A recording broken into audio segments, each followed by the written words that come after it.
빌레몬서.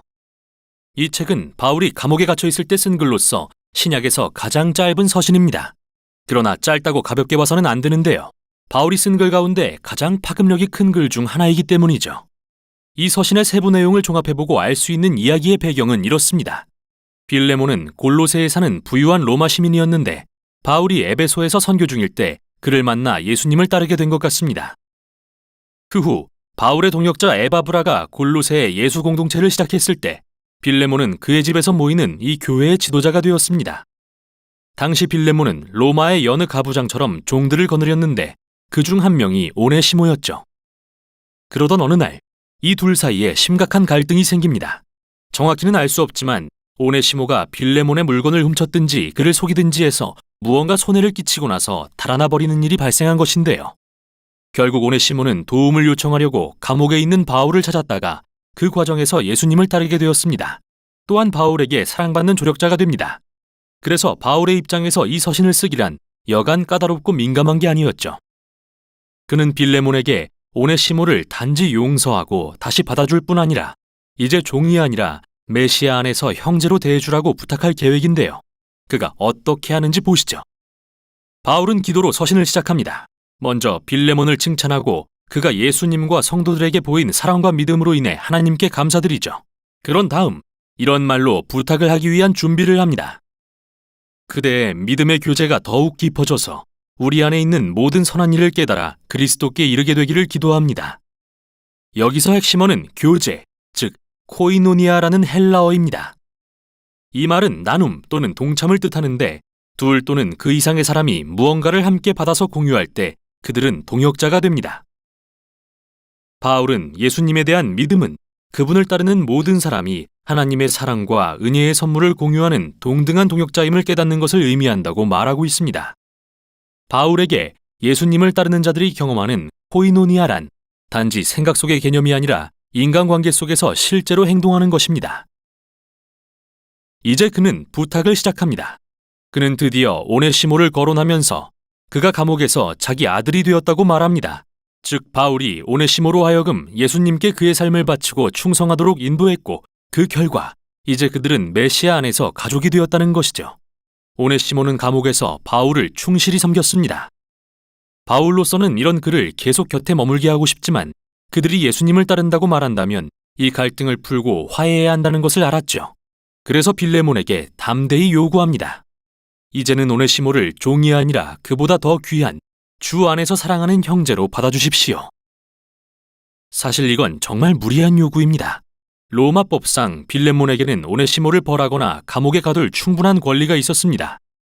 그런데 바울은 그가 골로새로 돌아가면 용서해 줄 뿐 아니라 종이었던 그를 사회적으로 동등한 가족의 일원으로 맞아주라고 부탁하는 것인데요. 이는 친절의 차원을 넘어 전례가 없는 일입니다. 종을 자유롭게 풀어준 뒤 가족의 일원으로 대하는 것은 로마의 기존 사회 질서를 어지럽힐 만한 일인데요. 왜 빌레몬이 이런 일을 해야 할까요? 여기서 바울은 기발하게도 서두에서 했던 기도의 핵심어를 상기시키면서 이렇게 말합니다. 그대가 정말 나를 동역자, 즉 코이노니아로 여긴다면 나를 맞이하듯 오네시모를 맞아주십시오. 그리고 그가 잘못을 저질렀거나 빚진 게 있다면 그걸 내게 돌리십시오. 내가 갚겠습니다. 이 부탁에서 우리는 바울이 행동으로 보여주는 복음의 본질을 발견하게 됩니다. 무엇보다도 핵심은 화해입니다.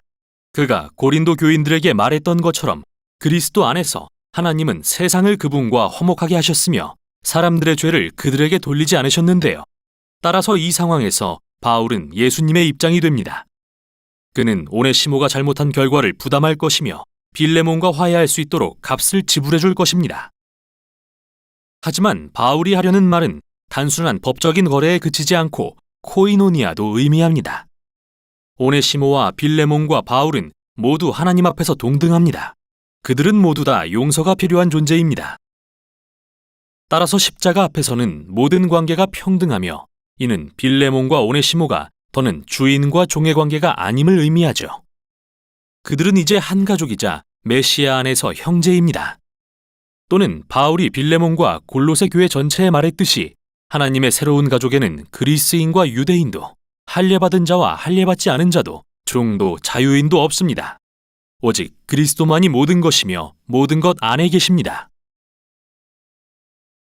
바울은 서신을 마무리하면서 빌레몬이 그가 말한 것 이상으로 해줄 것을 안다고 확신합니다. 그리고 감옥에서 나가자마자 만나러 가고 싶으니 그를 위해 숙소를 마련해 주라고 요청하죠. 그런 다음 몇 마디 마지막 인사를 하고서 서신을 마칩니다. 빌레몬서는 많은 이유에서 강력한 글입니다. 바울은 오직 이 서신에서만 예수님의 죽음이나 부활을 분명히 언급하지 않는데요. 이건 실수가 아닙니다. 그가 십자가를 굳이 말로 설명할 필요가 없는 이유는 행동으로 보여주고 있기 때문입니다. 바울은 여기서 십자가를 구현하고 있는 것이죠. 그는 자기 자신을 통해서 오네시모와 빌레몬이 하나님과 화목해지고 서로 화해할 수 있도록 했습니다. 이 서신은 또한 예수님의 복음이 갖는 영향력은 극히 개인적이지만 동시에 매우 공동체적이라는 것을 보여줍니다.